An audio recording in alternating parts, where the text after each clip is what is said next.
It does seem like there's again, it could be an illusion. It seemed like there's a purpose, that there's an underlying master plan of some kind. And it seems like there may not be a master plan in the sense. So there's like maybe an interesting answer to the question of determinism versus free will is that if we are in a simulation, the reason that these higher beings would hold a simulation is to see what happens. Mhm. So it's not they don't know what happens. Otherwise, they wouldn't hold the simulation. Mhm. So when humans create a simulation, so it's SpaceX and Tesla, we create simulations all the time.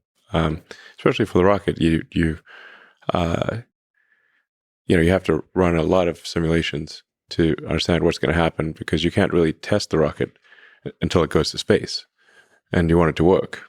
So you have to simulate subsonic, transonic, supersonic, hypersonic ascent, and then coming back, super high heating and orbital dynamics. All this is going to be simulated. So because you don't get very many kicks at the can. But we run the simulations to see what happens. Not if we knew what happens, we wouldn't run the simulation. Mhm.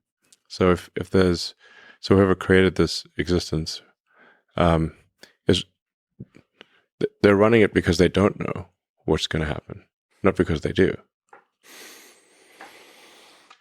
So maybe we both play Diablo. Maybe Diablo was created to see if a druid, your character, could defeat Uber Lilith at the end. They didn't know. Well, the funny thing is that Uber Lilith, her title is Hatred Incarnate. Yeah. And right now, I guess you can ask the Diablo team, but it's almost impossible to defeat hatred in the Eternal Realm. Yeah, you've streamed yourself dominating tier 100 nightmare dungeons. And still... I can cruise through tier 100 nightmare dungeons like a stroll in the park. Mm-hmm.